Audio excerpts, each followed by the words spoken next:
All right, it's 5:30. Let's stand for the Pledge of Allegiance.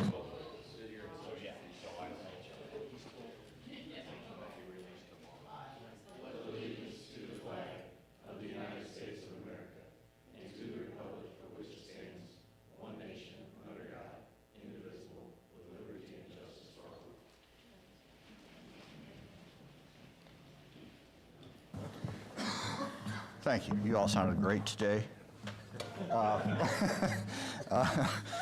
Andrew, you got a roll call, please? Yes, sir. Chair Boris. I am here. Vice Chair Carney. Ms. Foney. Here. Here. Here. Here. All right. You've all received copies of the minutes, and can we get a motion to approve? Motion. Second. We have a motion and a second. Any discussion? All in favor of approving, say aye. Aye. Any opposed? Hearing and seeing none, minutes are approved. All right, Andrew. Okay. This first one, 2.1, is the resolution authorizing the mayor to execute an agreement in the city of O'Fallon and Jelly Excavating Construction for the Family Sports Park North Parking Lot addition.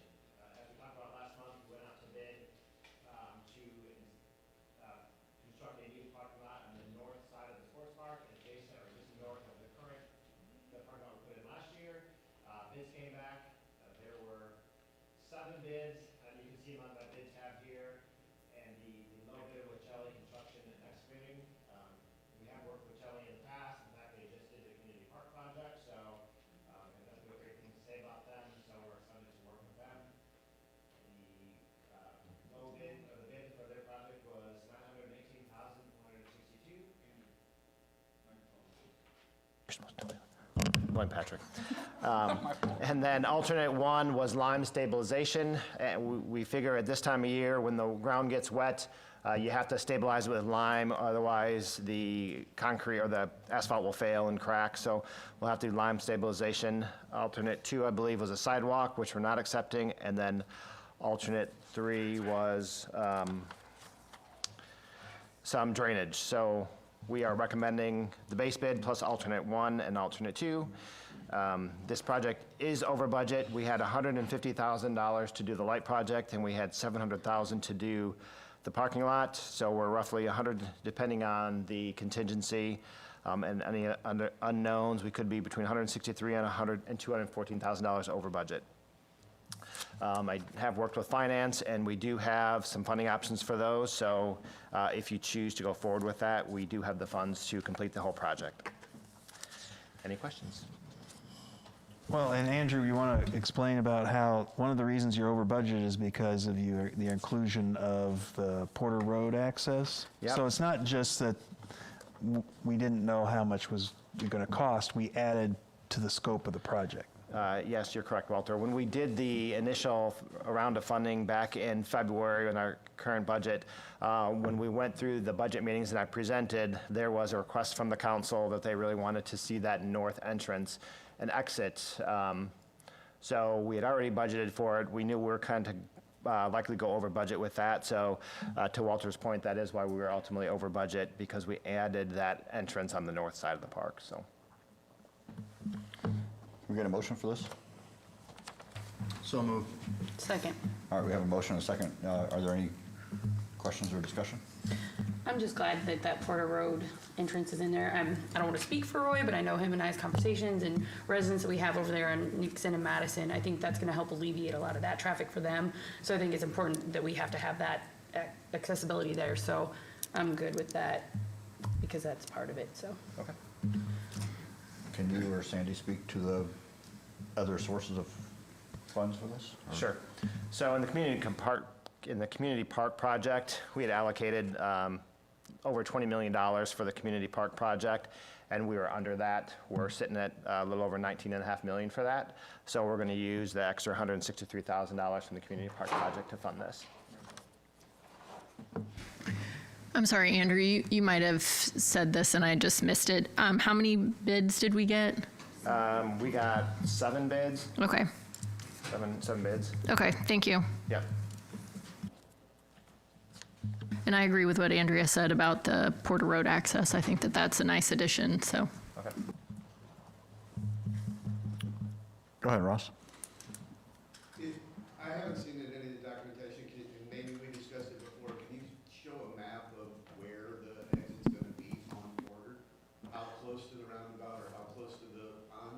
Yeah, I don't have that up, but I can send it to you. It's, if you know where that north pond is, we are just to the west of the north pond. So closer to the north pond than to the, Yep. So soccer fields 9 and 10, and where we put the lights are, then you have the big open space where the parking lot is, and then the pond is going to be right there. So that drainage I alluded to is going to drain into the pond. And two, I think, and Jeff looked at all that as well, I know, like the sight lines for the curve, like, we're all good there and everything's good in that way too. Andrew, is there any way that you can just add that to the board docs for it, like to this item, just in case the public wanted to see that also? I don't know if I can put it in board docs, but I can include it next week in the when we go Okay. to council. Yeah, Well, that, you can put it in the agenda item for the council meeting and have the picture in there. yeah, that would be great, Okay. just so that the public understands Yeah. what we're asking for too, That's a please. good idea. Attached at one of the other meetings. Yep. Yep, no problem. All right, anybody else? Public, anything? Yeah.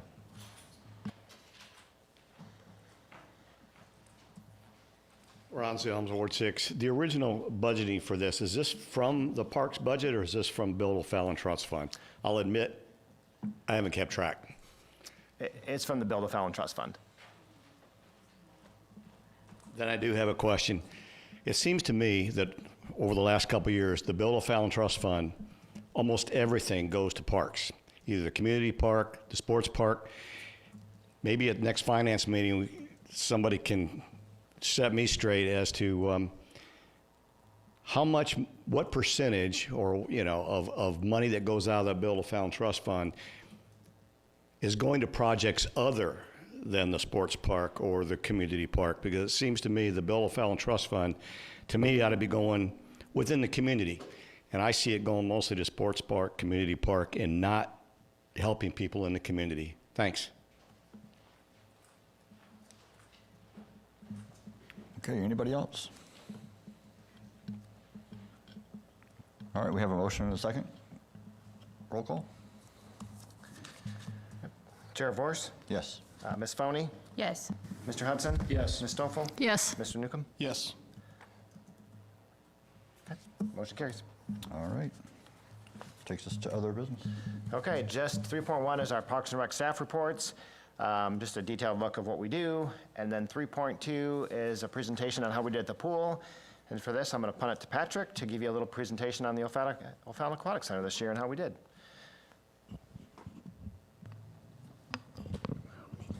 Got my own microphone.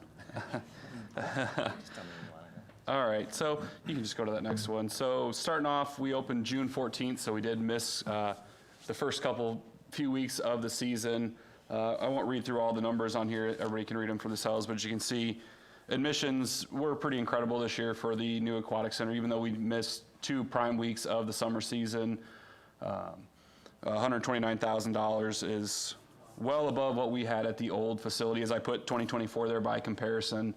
And 2024, we did close a little bit early as well, so it's not a full year of what we had at the old Memorial Pool, but it is a pretty comparable to the amount of days we were open between both facilities over the last 2 years. Punch passes, you'll see we did drop on pool passes for this last year.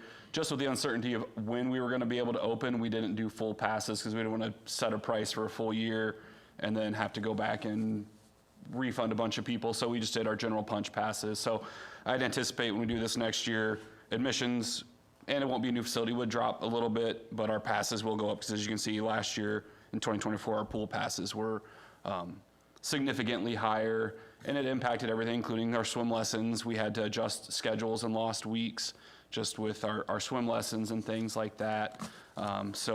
But that is directly from our Explorer Recreation software that I pulled all these numbers from. The pool is closed. We had our last day here, Labor Day. It was a little bit slower. It was cooler out.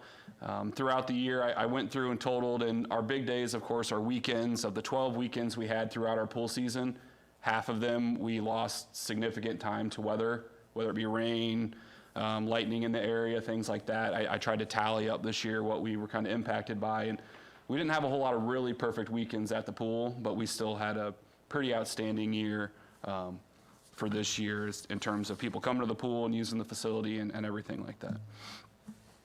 So staffing, just some brief kind of staffing review of what we've had. Obviously, it's a much bigger facility than what we had before, so our staffing numbers almost basically had to double everywhere that we had to have enough staff to get through this entire pool season. One main pool manager, and this doesn't reflect our full-time staff member, Kirkwood, that is over the aquatic facility as well, and the time that he put in. This is strictly our seasonal staff that oversees the operations at the aquatic center, and our staff member, full-time staff member that oversaw separately the admissions and concession staff.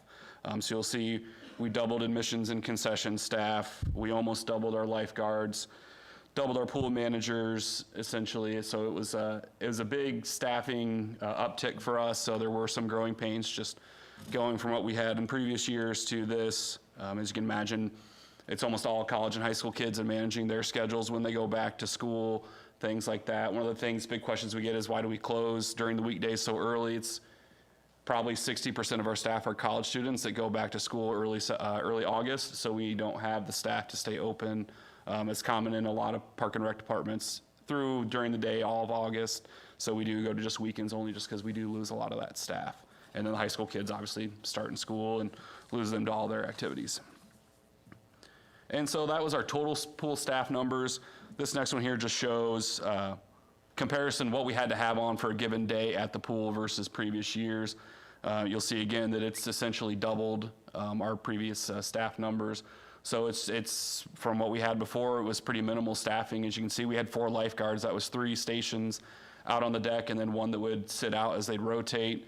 This new facility, we needed 10 guards on a shift at a time. So it was a significant jump for us and as far as staffing goes. And these are ideal worlds. We could make do sometimes. If it was a little bit slower day, we would send guards home, thing like that. And same with concessions and admission staff. Not every day where we have beaten down the door needed force, but we would send staff home. But on weekends, if you were to go by the pool, this is what you would typically see from our staffing. As you saw earlier, our swim lessons, they did take a hit this year just because our schedule was significantly impacted with the delays. We lost quite a few weeks just with the construction. And June is always our prime time for swim lessons, and that's what we missed out on, whereas July, people are on vacations. It's a lot harder for us for numbers. We still do well, but our numbers did take a pretty big hit. But throughout the entire summer, we still had 151 kids come through our group lessons, and we had 59 one-on-one lessons, so solo time with our guards. And this doesn't also reflect that our summer camp kids swam every day at our facility as well, so those you could add in up to 300 to 400 kids a day swimming at that facility on top of just our general public and daily admission at the aquatic center this summer. And just pool rentals, another big thing we saw a big uptick on. It's a fancier new aquatic center, so more pool parties. We had a line out the door the first day we were able to open up and start accepting our pool parties. So we took quite a few of those. We also work with the O'Fallon Breakers to host their swim meets. The Underwater Search and Rescue Group has used the facility for training. And I was actually talking to them this weekend. They may kind of extend out into the fall to do some more training because on our lap lanes, we have the ability to turn on a pool heater for them, so it's not quite so miserably cold in the morning. So they do plan on using this for more of their training sessions. And then the high school swim team, they'll go as long as they possibly can to stand to be out in the cold. Last year they went to almost the first week of October with their swim team practices, but we try to help them out and work with them as part of our agreement with the high school district to give them some access to the facility. But that's just a general quick recap. We're still waiting on some of the final numbers to come in for like full admissions and things like that through our system. We switched, like I said, everybody knows we switched softwares in the beginning of this year, so it's taken some getting used to tracking numbers in this new system, but it was a very successful summer, even given the construction challenges and less than ideal weather we had for part of the season, so that's it. All right, thank you, Patrick. Hey, Patrick, if you had to guesstimate, like, how many people were rolling in there each day?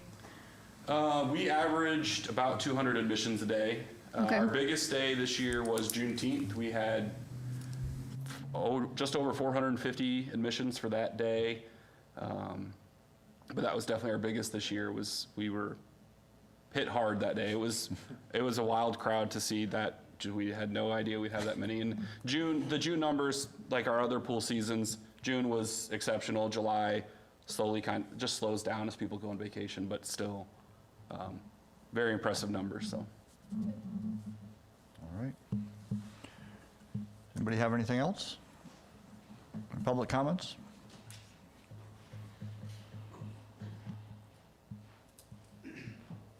Just curious, when you're tracking admission, do you have any idea of O'Fallon residents versus non-residents in terms of your general admission?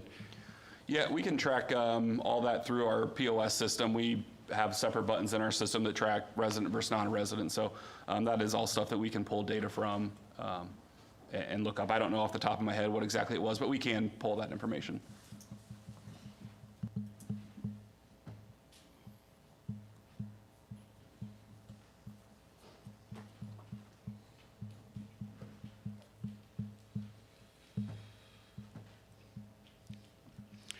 Vermillion Ward 3. You probably don't have the answer to this question, but I'm giving you advance warning of it so you can come up with the numbers.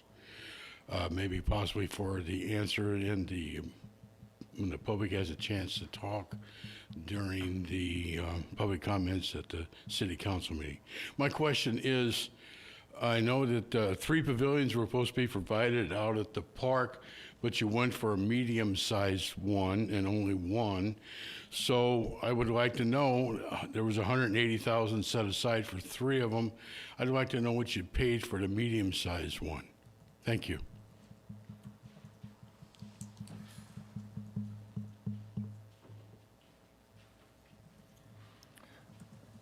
I think that a medium-sized one was around $112,000. And then we will buy one more pavilion to go over by the playground to complete that 3 set of pavilions. So we'll put one over by the playground here, probably in the spring, depending on how our numbers go this year. All right. Anything else? Okay, we'll take a motion for adjournment. So moved. Second. All in favor, say aye. Aye. Any opposed? We are adjourned.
Captain Matavi, can you please be quiet in the back?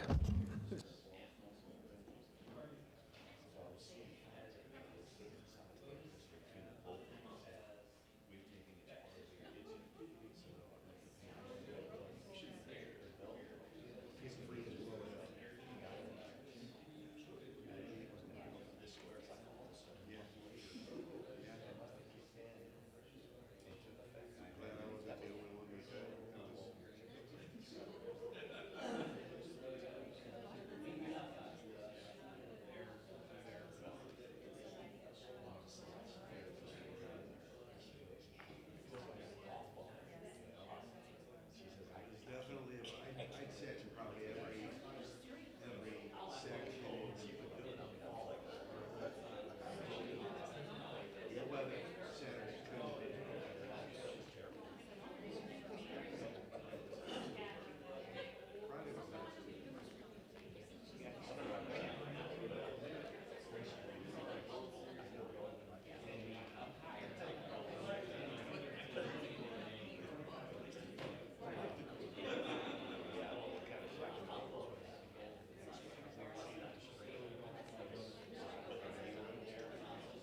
All inclusive is the way to go.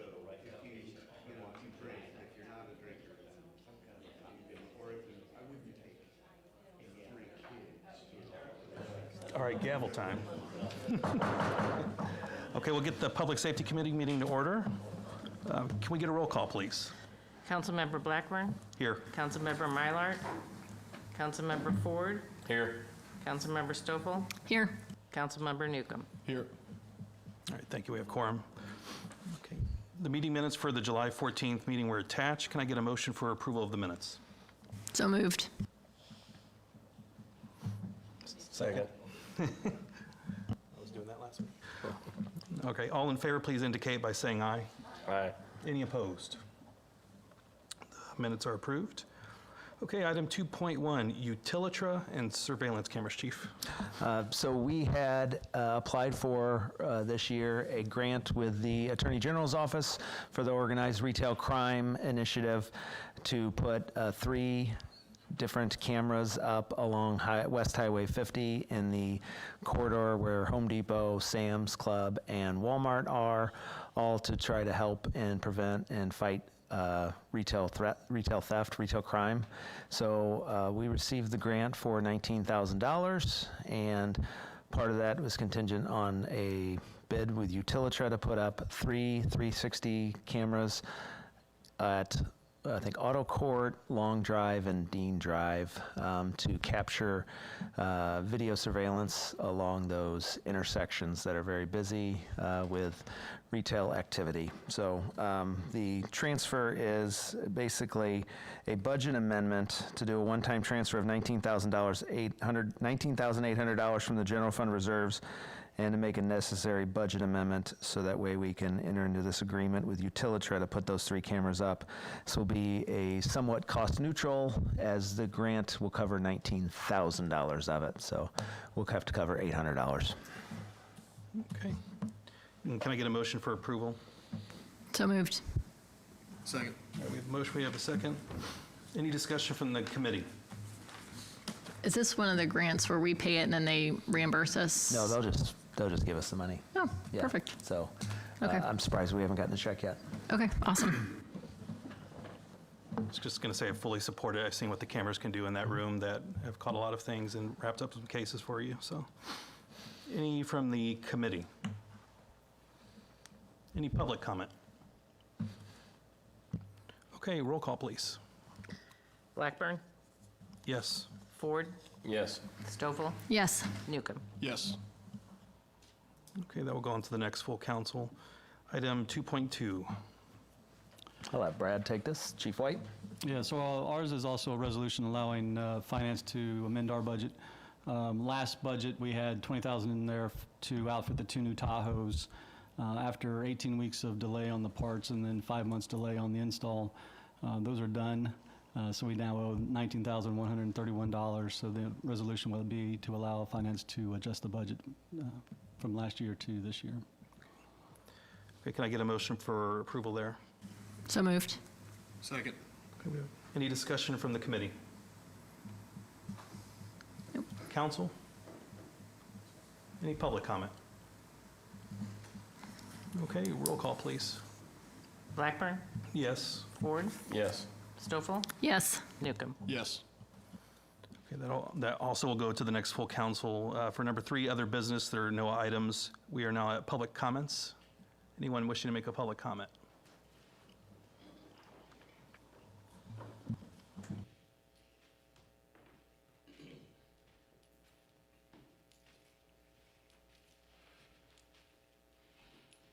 Vermoyer, Ward 3. I just have a concern for speeding along North Hildegard, East Adams Street. They're just flying by. I mean, I sit out in my garage. Sometimes in the evening, I just can hear them rev up as they're coming up Hildegard and running right through the yield signs and keep going. I'm just waiting for a crash any day of the week. I don't want it in my yard, but it's inevitably going to happen one of these days. And I just was wondering if there's anything being done about this. I would say the local speeding in all neighborhoods. I'm just speaking for around where I live. And then again, why people get away with parking on the wrong sides of the street and parking around corners. Just food for thought. Thank you. Thank you for your comment. Any response comment? All right. Okay, that concludes the agenda for this evening. Can I get a motion for adjournment? So moved. All in favor indicate by saying aye. Aye. Any opposed? We are adjourned.